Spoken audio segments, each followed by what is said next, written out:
उत्पादनमूलक उद्योगलाई सहजीकरण गर्ने गरी राष्ट्र बैंकद्वारा चालू पुँजी कर्जा सम्बन्धी मार्गदर्शन संशोधन, सङ्कटमा परेको उत्पादनमूलक उद्योगलाई राहत पुग्ने विश्वास। जग्गा किता काठ खोल्दैमा तत्कालै अर्थतन्त्र चलायमान हुने अवस्था नरहेको घर जग्गा व्यवसायीहरूको जिकिर, अनुमति प्राप्त कम्पनीहरूबाट घर जग्गा कारोबार गर्ने घोषणा कार्यान्वयन गर्न माग। रड नाडा अटो सोको 15औं संस्करण भदौ 26 देखि काठमाडौँमा प्रदर्शनीमा प्रख्यात अन्तर्राष्ट्रिय तथा राष्ट्रिय स्तरका ब्रान्डका 120 वटा स्टल रहने भनाई।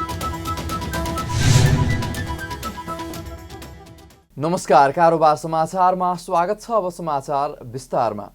नेपाल राष्ट्र बैंकले उत्पादनमूलक उद्योगलाई सहजीकरण गर्ने गरी चालू पुँजी कर्जा सम्बन्धी मार्गदर्शन पुनरावलोकन गरेको छ। सोमबार केन्द्रीय बैंकले एक परिपत्र जारी गर्दै चालू पुँजी कर्जा सम्बन्धी मार्गदर्शनलाई संशोधन गर्दै उत्पादनमूलक उद्योगले 3 करोडसम्मको चालू पुँजी कर्जा प्रयोग गर्दा मार्गदर्शन लागू नहुने व्यवस्था गरेको हो। राष्ट्र बैंकले चालू आर्थिक वर्षको मौद्रिक नीति सार्वजनिक गर्दै चालू पुँजी कर्जा सम्बन्धी मार्गदर्शन पुनरावलोकन गर्ने घोषणा गरेको थियो।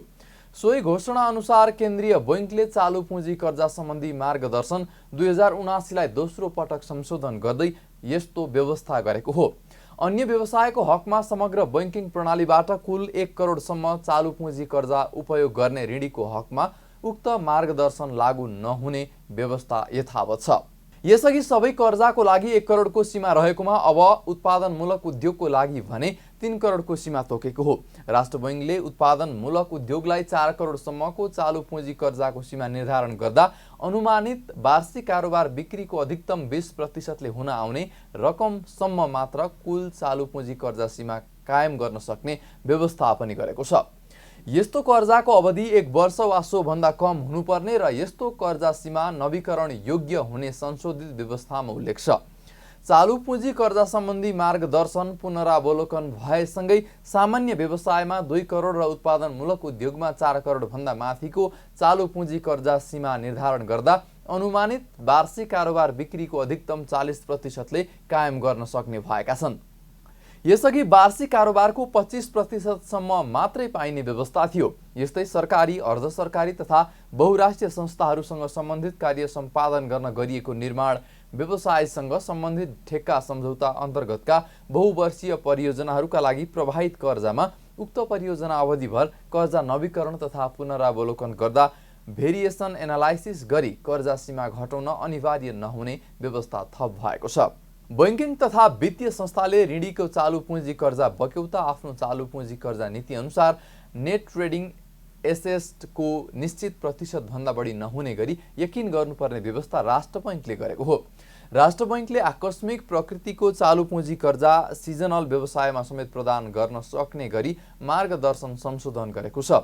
यो सँगै रासायनिक मल खरिद, चाडपर्वसँग सम्बन्धित व्यापार लगायतमा बैंकहरूले औचित्यको आधारमा आकस्मिक प्रकृतिको चालू पुँजी कर्जा प्रवाह गर्न सक्ने भएका छन्। उद्योग, वाणिज्य तथा आपूर्ति मन्त्री रमेश रिजालले युवाहरूको नवप्रवर्धनकारी विचारलाई व्यवसायमा रूपान्तरण गरी उद्यमशीलता प्रवर्धन गर्न नीति बनाइरहेको बताउनु भएको छ।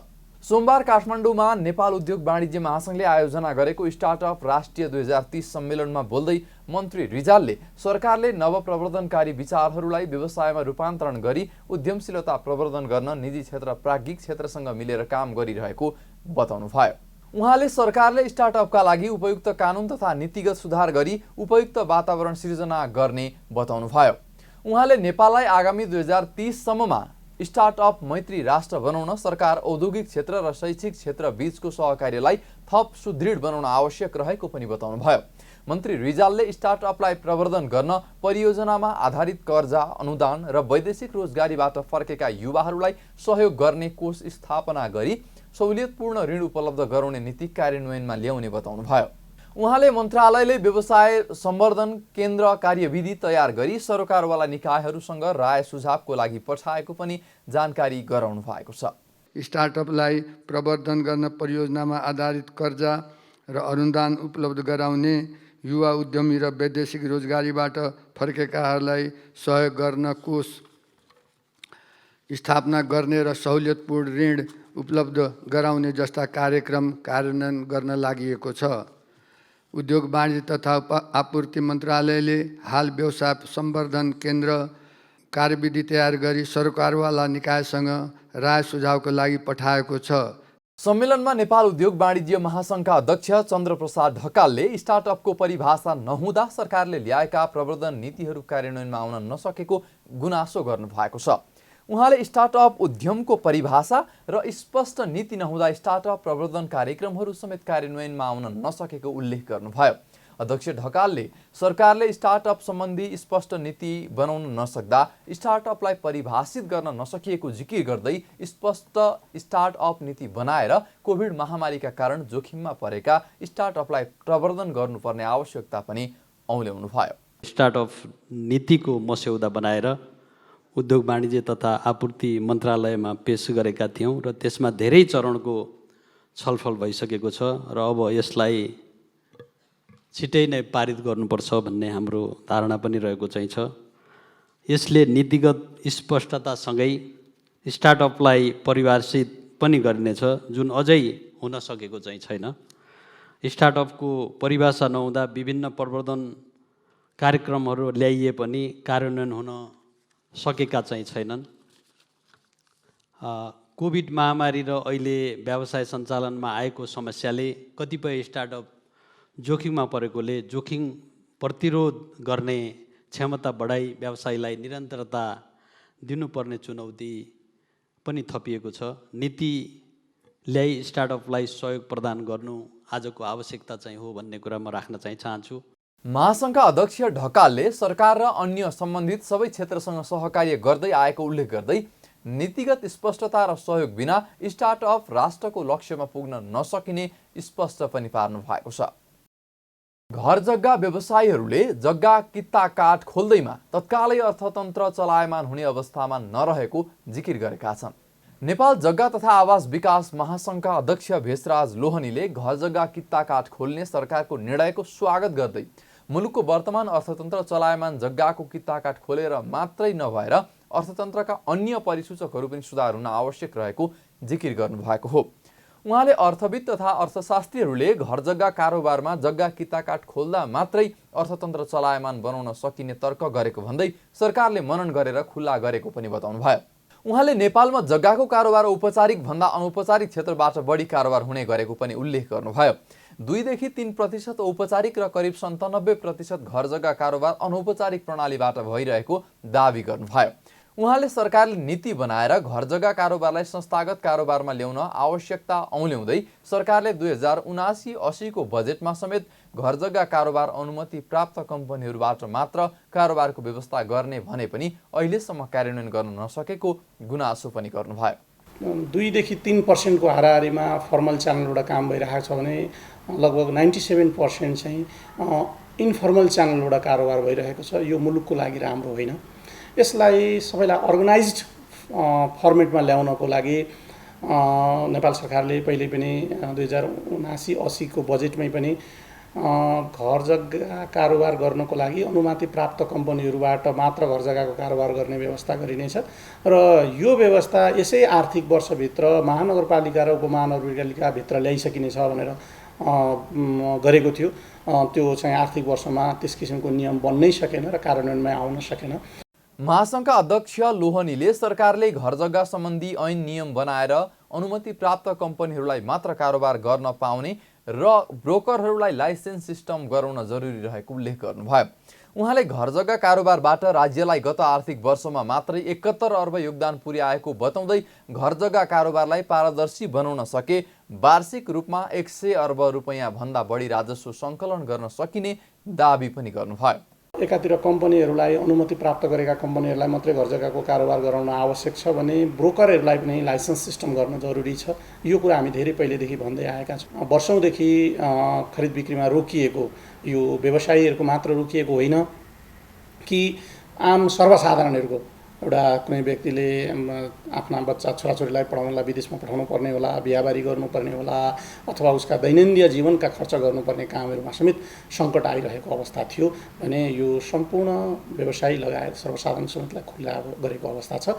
अब नेपाल सरकारले 753 पालिकाहरूले आगामी साउनभित्रमा यो चाहिँ वर्गीकरण गरिसक्नुपर्छ र वर्गीकरण गरिसकेपछि फेरि किताकाट गर्न पाउने एउटा मापदण्डहरू छन्, त्यो आधारमा गर्नुपर्छ। यो स्वागतयोग्य छ। किताकाट खोल्दैमा सबै कुराहरू खुल्छ भनेर भन्यौँ भने यसलाई अलिकति हामीले ओभर एउटा चाहिँ ब्रिफिङ अथवा ओभर कन्फिडेन्स भएको देखिन्छ। त्यो होइन, किताकाटले केही हदसम्म खोल्छ, तर अरू इन्डिकेटरहरू, फाइनेन्सियल इन्डिकेटरहरू पनि पोजिटिभ बन्दै जानु जरुरी छ। यस्तै महासङ्घका अध्यक्ष लोहनीले सरकारले भूमि सम्बन्धी ऐन र नियमावली ल्याएर मात्रै सम्पूर्ण जग्गाको वर्गीकरण गर्ने विषयमा 6 वर्ष समय खेर फालेको जिकिर पनि गर्नुभएको छ। उहाँले चालु पुँजी कर्जा सम्बन्धी निर्देशिकाको कारण धेरै व्यवसायहरू कर्जा लिने भन्दा पनि आफ्नो कर्जा घटाउनेतर्फ गएको बताउनुभयो। उहाँले रियल इस्टेट व्यवसायीहरूले बैंक तथा वित्तीय संस्थाहरूबाट करिब 5.5 खर्ब मात्रै कर्जा लिएको उल्लेख गर्दै 7.5 देखि 8 खर्ब रुपैयाँसम्म कर्जा लिन सक्ने अवस्था रहेको दाबी पनि गर्नुभएको छ। यस वर्षको नाडा अटो सो यही भदौ 26 गतेदेखि हुने भएको छ। नाडा अटोमोबाइल्स एसोसिएसन अफ नेपालको आयोजनामा भदौ 26 देखि 31 गतेसम्म काठमाडौँको भ्रिकुटी मण्डपमा अटो सो हुने भएको हो। नाडाले सोमबार काठमाडौँमा पत्रकार सम्मेलन गरी अटो सोमा 120 वटा स्टल र ब्लकहरू रहने जानकारी दिएको छ। नाडाले अटो सो गर्न लागेको यो 15औं पटक हो। कोरोना महामारी लगायतका विभिन्न कारणले मेलाको 3 संस्करण भने हुन सकेको थिएन।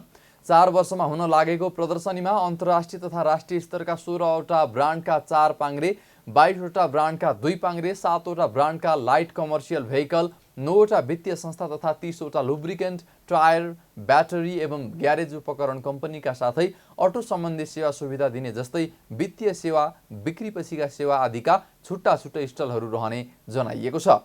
यस्तै अटो सम्बन्धी जानकारी दिने म्यागजिन तथा पत्र-पत्रिकाहरूका साथै सडक सुरक्षा सम्बन्धी जानकारी दिन ट्राफिक प्रहरीको सूचना कक्ष समेत प्रदर्शनीमा रहने जानकारी दिएको छ। प्रदर्शनीमा ठुला तथा साना गरी करिब 120 वटा स्टल र ब्लकहरू रहनेछन्। उक्त प्रदर्शनीमा प्रख्यात अन्तर्राष्ट्रिय ब्रान्डका सवारी साधन, लुब्रिकेन्ट्स, टायर्स, पार्ट पूर्जा साथै राष्ट्रिय ब्रान्डका अटो सामग्री उत्पादन एवं वस्तु तथा सेवा प्रदायक कम्पनीहरूको पनि सहभागिता रहनेछ। प्रदर्शनीमा 16 वटा ब्रान्डका 4 पाङ्ग्रे सवारी साधन, 22 वटा ब्रान्डका 2 पाङ्ग्रे, 7 वटा ब्रान्डका लाइट कमर्सियल भेहिकलहरू र 9 वटा वित्तीय संस्थाहरू तथा 30 वटा लुब्रिकेन्ट्स, टायर, ब्याट्री, पार्ट पूर्जा एवं ग्यारेज उपकरण कम्पनीहरूको पनि सहभागिता रहेको छ। प्रदर्शनीलाई बढी जानकारीमूलक बनाउन एवं सेवामूलक र ग्राहकमुखी बनाउनका लागि अटो सम्बन्धी सेवा सुविधा दिने जस्तै वित्तीय सेवापछि, बिक्रीपछिका सेवा आदिका छुट्टा छुट्टै स्टलहरू रहनेछन् भने अटो सम्बन्धी जानकारी दिने म्यागजिन तथा पत्र-पत्रिकाहरूका लागि पनि मिडियाका लागि पनि एउटा छुट्टै मिडिया स्टलको पनि व्यवस्था गरिएको छ। आम सर्वसाधारणलाई ट्राफिक नियम तथा सडक सुरक्षा सम्बन्धी व्यापक सुसूचित गराउने उद्देश्यका साथ महानगरीय ट्राफिक प्रहरी कार्यालयसँग हाम्रो समन्वय भई काठमाडौँको सूचना कक्ष समेत प्रदर्शनीमा रहनेछ। नाडाले आजदेखि नै खल्ती एप मार्फत अनलाइनबाट टिकट खरिद गर्न सकिने जानकारी पनि दिएको छ। खल्ती एप मार्फत टिकट खरिद गर्दा 20% क्यासब्याकको अफर रहेको समेत जानकारी दिएको छ। यस्तै यस वर्षको प्रदर्शनीलाई थप व्यवस्थित बनाउन काठमाडौँ मल, सैनिक कल्याणकारी भवन, बस पार्क, भ्यू टावर लगायतका क्षेत्रमा पार्किङको व्यवस्था मिलाएको छ। पार्किङ स्थलबाट प्रदर्शनी स्थलसम्म आउनका लागि निशुल्क सटल बसको व्यवस्था गरेको पनि पत्रकार सम्मेलन मार्फत जानकारी दिएको छ। पत्रकार सम्मेलनमा नाडाका अध्यक्ष ध्रुवबहादुर थापाले आर्थिक अवस्था नाजुक भएकाले सवारी साधनहरू बेच्न सक्ने अवस्था नभए पनि व्यवसायिक गतिविधि बढाउनको लागि अटो सो गर्न लागिएको बताउनुभयो। उहाँले लामो समयदेखि नाडा अटो सो मात्रै नभएर अन्य सोहरूलाई पनि असर परिरहेको भन्दै देशको वर्तमान आर्थिक परिस्थिति र राष्ट्र बैंकले लगाएका विभिन्न प्रतिबन्धका कारण अटोमोबाइल्स व्यवसाय अहिलेको अवस्थामा पुगेको बताउनुभयो। उहाँले करिब 1.5 वर्ष यता भन्सारमा हजारौं गाडीहरू थन्किएर बसेको दुखेसो पनि गर्नुभयो। धेरै समयपछि कोभिड 2 वर्ष कोभिडले, त्यसपछि अब यो कोर ब्यानले हुन नसकेको अटो सो अब हामी यस वर्ष गर्दैछौँ। हुन त यो वर्ष पनि हामीलाई अनुकूल छैन। धेरै साथीहरूले किन गर्नु पर्यो यस्तो समयमा, गाडी बेच्न सकेको छैन, अवस्था अत्यन्त नाजुक छ। अटोमोबाइल त्यहाँ अटो सोमा राखे पनि बिक्री हुने अवस्था पनि नहोला जस्तो छ। त्यस्तोमा पनि अटो सो गर्नु पर्ला र भन्ने क्वेसनहरू पनि आइरहेको छ यो बेलामा। तर पनि एउटा नगर्नुभन्दा तर गऱ्यो भने एउटा त्यसै पनि एउटा भाइब्रेसन त क्रिएट हुन्छ। लामो समयदेखि अटो सो मात्रै होइन अन्य सोहरूको लागि पनि ठुलो असर परेको छ, एउटा अप्ठ्यारो परेको छ। देशको वर्तमान परिस्थितिका कारण राष्ट्र ब्याङ्कले लगाएका विभिन्न प्रतिबन्धहरूका कारण यो अवस्थामा हामी गुज्रिनु परेको छ। झन्डै 1.5 वर्ष भयो। अहिले यहाँलाई थाहा छ, अब मिडियाकर्मी या साथीहरूले लेखिराख्नुभएको छ, यो अहिलेको यो परिस्थितिमा झन्डै हजारौँ गाडीहरू भन्सारमा थन्किएर बसेको छ। 6 दिनसम्म चल्ने उक्त नाडा अटो सोमा करिब 75,000ले अवलोकन गर्ने आयोजकको अनुमान छ। यस्तै टिकटको लकी ड्र मार्फत एकजनालाई स्कुटर उपहार दिने व्यवस्था मिलाइएको पनि जानकारी गराइएको छ। नेपाल ट्रक यातायात व्यवसायी महासङ्घले नेपालमा रहेका भारतीय मालवाहक गाडीहरूमा रोक लगाउनु पर्ने माग गरेको छ। सोमबार काठमाडौँमा पत्रकार सम्मेलन गर्दै महासङ्घले नेपालमा रहेका भारतीय मालवाहक गाडीका कारण नेपालमा रहेका मालवाहक गाडीहरूले काम नपाउने स्थिति बनेको भन्दै रोक लगाउन माग गरेका हुन्। उनीहरूले निर्बाध रूपमा आउने भारतीय गाडीमाथि स्थायी ढङ्गबाट रोक लगाइनु पर्ने बताए। त्यस्तै उनीहरूले काठमाडौँ लगायतका प्रमुख ठाउँमा ट्रक पार्किङ स्थलको उचित व्यवस्थापनको माग पनि गरेका छन्। महासङ्घका महासचिव राजेन्द्र विक्रम बानियाले निर्धारित भाडा दरको कार्यान्वयन हुनुपर्ने भन्दै भाडाको कार्यान्वयन र त्यसको अनुगमन प्रभावकारी बनाउन आग्रह गर्नुभयो। उहाँले सहज ढङ्गले दुर्घटना निकासको सुनिश्चितता, घाइतेको उपचार व्यवस्था, कानुन सम्मत भार वहन कार्यान्वयनको सुनिश्चितता हुनुपर्ने माग पनि गर्नुभयो। नागढुङ्गादेखि कलङ्कीसम्मको सडकमा भित्र छिर्न 8 बजेपछि दिन्छ। 8 बजेलाई कुरेर बस्ने ट्रक रोकेर राखेको ट्रकहरूमा हाम्रा होनहार युवाहरूले ट्रकको पछाडि लगेर हिर्काएर 1 वर्षमा 10 जनाले मृत्युवरण गरिसके। यदि ट्रक पार्किङ हो भने हुन्थेन। मैले त्यो चन्दागिरी नगरपालिकालाई, त्यस्तै गरेर भक्तपुर नगरपालिकालाई तपाईँहरूको नगरको ब्युटी कायम गर्ने कुरा त मेयरको हो नि त। तपाईँहरूले पनि पार्किङको व्यवस्था गर्नुहोस्। कमसेकम तपाईँहरूको नागरिकको जीवधनको रक्षा गर्नुहोस्। कति अपाङ्ग छन्, कति मृत्युवरण गरेका छन् भनेपछि यो सडकमा सवारी साधन राख्ने अवस्थालाई चाहिँ निर्मूल पार्नुहोस् भनेर सङ्घीय सरकार, स्थानीय सरकार र प्रदेश सरकारलाई भनेका छौँ। तर योभन्दा अघिल्लो वर्ष बागमती प्रदेशले 7 करोड रुपियाँ हेटौडामा ट्रक पार्किङ भनेर छुट्याएको थियो। पछि त ट्रक पार्किङ होइन भनेर त्यो पैसै कता पुर्याए त्यहाँ पनि हुन सकेन। यसैले यहाँहरू मार्फत यो ट्रक पार्किङ स्थलको पनि उपयुक्त किसिमले सरकारले हेरोस्। यो देशको अति आवश्यकीय वस्तुहरू, चिजहरू मध्ये पर्छ भन्ने कुरा लानुहुनेछ। त्यसै गरी निर्धारित भाडा दरको कुरा छ। यहाँहरूलाई थाहा नै छ, हामीले यहाँ निर्माण सामग्रीदेखि लिएर अत्यावश्यक सामग्रीदेखि लिएर उपभोग्य वस्तुसम्म हाम्रै ट्रकहरूमा आउँछन् र ती ट्रकहरूमा आउने जति पनि सामानहरू छन् ती सामानहरू यति पैसामा आयो भनेर के हामी जनताहरू सुसूचित हुन नपाउने हैन? जस्तो अहिले हेर्नुहोस् 30,000 रुपियाँ 10 टनको छ भने पर केजीको 3 रुपियाँ पर्दो रहेछ वीरगञ्जबाट काठमाडौँ। अहिले वीरगञ्जमा 100 रुपियाँ पर्ने चामल 3 रुपियाँ थपिन्छ, 103 हुन्छ। तर यहाँ व्यवसायहरूले गाडी भाडा बढ्यो भनेर 20 रुपियाँ बढाइदिन्छ केजीमा। तर हामी मौन छौँ। त्यसकारण पनि यो वैज्ञानिक भाडा दर लागू हुनु पर्यो। महासङ्घले राहतजन्य कार्यहरूको व्यवस्थापन, राजस्व चेक जाँचको बेला ट्रकमा भएको सामान र त्यससँग सम्बन्धित कागजात बीच कुनै किसिमको तालमेल नमिलेको वा सो सम्बन्धी विषयमा शङ्का लागेमा ट्रकलाई महिनौसम्म थुन्ने, सामान जफत गर्ने सम्बन्धित ऐनहरूमा संशोधन गर्न माग पनि गरेको छ। साताको दोस्रो दिन शेयर बजारमा सामान्य अङ्कको वृद्धि भए पनि कारोबार रकम भने 1 अर्ब रुपैयाँबाट पनि तल झरेको छ। लगातार ओह्रालो लाग्दै आएको शेयर बजार मापन गर्ने नेप्से परिसूचक सोमबार 5.09 अङ्कले वृद्धि हुँदा कारोबार रकम भने 1 अर्ब रुपैयाँबाट पनि तल झरेको हो। दिनभर कुल 279 कम्पनीको 36,70,000 किता शेयर 98 करोड 86 लाख रुपैयाँको मात्रै किनबेच भएको छ। जसमध्ये लक्ष्मी सनराइज बैङ्कको सर्वाधिक 7 करोड 32 लाखको कारोबार हुँदा सोल्टी होटलको 4 करोड 98 लाख र आइएमई लाइफ इन्सुरेन्सको 3 करोड 85 लाख रुपैयाँको कारोबार भएको छ। यस दिन हाइड्रो पावर उत्पादनमूलक लघुवित्त र अन्य उपसूचकमा सामान्य गिरावट हुँदा अरू सबै उपसूचक बढेका छन्। सोमबार कारोबार भएको मध्ये कुथेली बुखारी हाइड्रो पावर कम्पनीको शेयर मूल्य 10% बढेर सकारात्मक सर्किट मूल्यमा बन्द भएको छ। नेप्सेमा सूचीकृत भएदेखि नै कम्पनीका शेयर मूल्य लगातार बढिरहेको छ। यस्तै लक्ष्मी र सनराइज बैंक मर्जर भएर बनेको लक्ष्मी सनराइज बैंकको नामबाट सेयर कारोबार सुरु भएसँगै बैंकको सेयर मूल्य 4.71% र सिटी होटलको सेयर मूल्य 4.48%ले वृद्धि भएको छ। यता स्वाभिमान लघुवित्तको सेयर मूल्य सर्वाधिक 4.38%ले गिरावट हुँदा मनोकामना स्मार्ट लघुवित्तको सेयर मूल्य 3.55% र मिरमिरे लघुवित्त वित्तीय संस्थाको सेयर मूल्य 3.42%ले गिरावट आएको छ। प्रतिनिधि सभा अन्तर्गतका 10वटै विषयगत समितिको सभापति निर्विरोध निर्वाचित भएका छन्। सोमबार सिंहदरबारमा बसेको 10वटै विषयगत समितिको बैठकले निर्विरोध रूपमा सभापति निर्वाचित गरेको हो।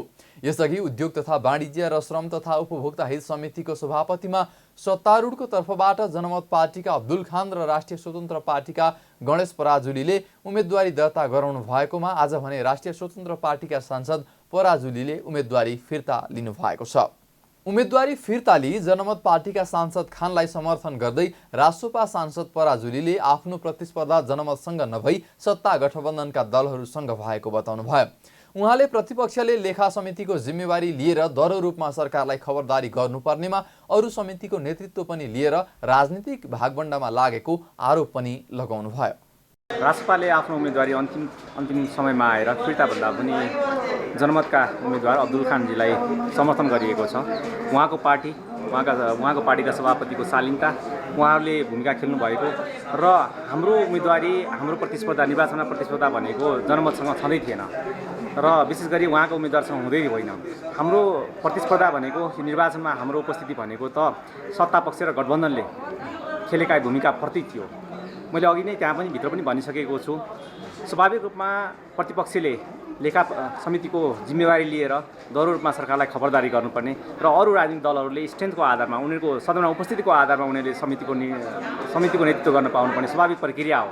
तर यी सबै कुराहरूलाई पाखा लगाएर राजनीतिक भागबण्डा लेनदेनको आधारमा उहाँहरूले समितिका जिम्मेवारी बाँडफाँड गर्नुभयो र यसलाई यो नितान्त खराब कुरा हो र राजनीतिमा निकै दूषित कुरा हो। यसको विरुद्धमा हामीले आवाज उठाउनुपर्छ र लोकतान्त्रिक प्रक्रियाको एकदमै सकारात्मक पक्ष भने निर्वाचन हो र निर्वाचनमा हामी भाग लिनुपर्छ भनेर उम्मेदवारी दिएका थियौँ।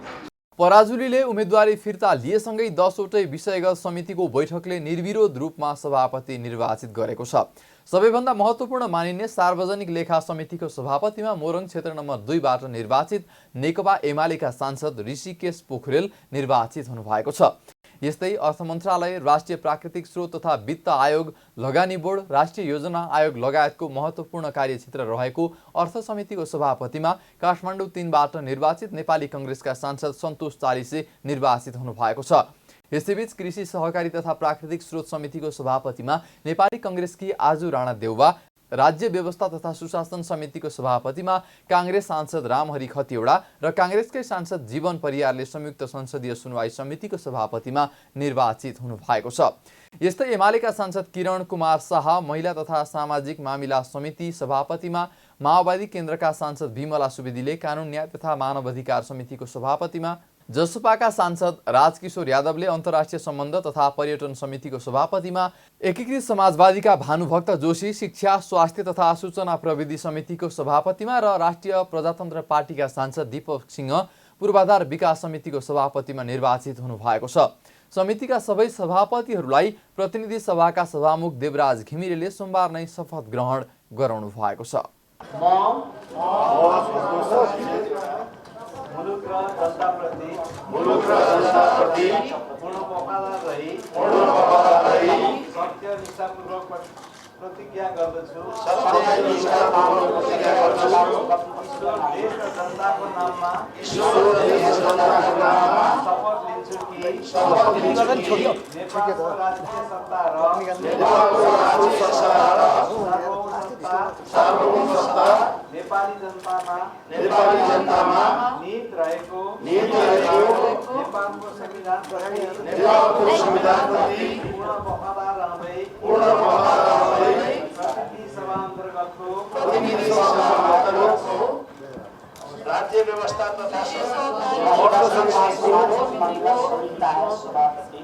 समितिको सभापति पदको कामकाज प्रचलित कानुनको अधीनमा रही मुलुक र जनताको सोझो चिताई कसैको डर नमानी पक्षपात नगरी पूर्वाग्रह वा खराब भावना नलिई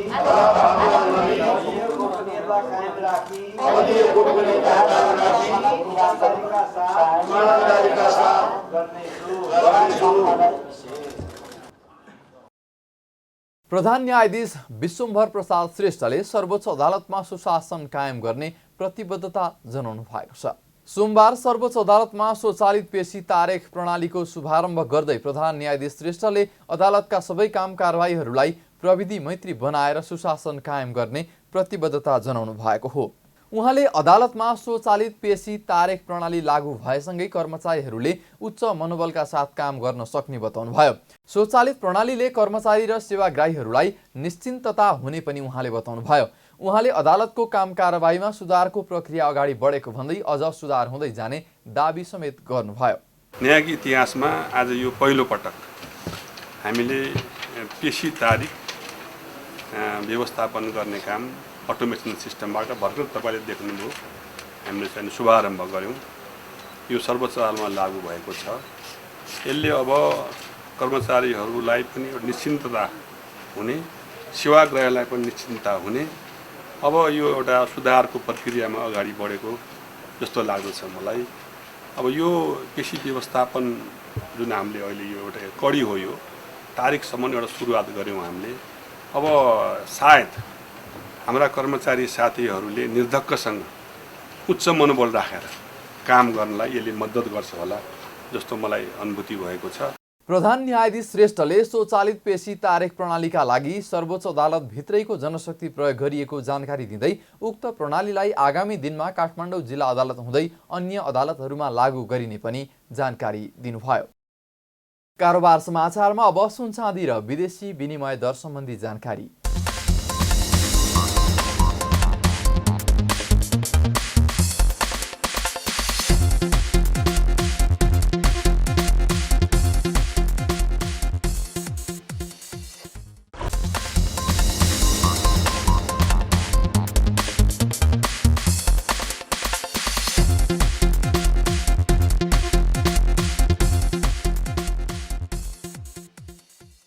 विदा हुनु अघि अहिलेसम्मका प्रमुख समाचार फेरि एकपटक।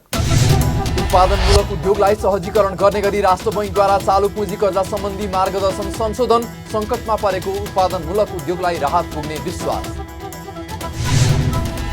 जग्गा किता काठ खोल्दैमा तत्कालै अर्थतन्त्र चलायमान हुने अवस्था नरहेको घर जग्गा व्यवसायीहरूको जिकिर, अनुमति प्राप्त कम्पनीहरूबाट घर जग्गा कारोबार गर्ने घोषणा कार्यान्वयन गर्न माग। रड नाडा अटो सोको 15औं संस्करण भदौ 26 देखि काठमाडौँमा प्रदर्शनीमा प्रख्यात अन्तर्राष्ट्रिय तथा राष्ट्रिय स्तरका ब्रान्डका 120 वटा स्टल रहने भनाई।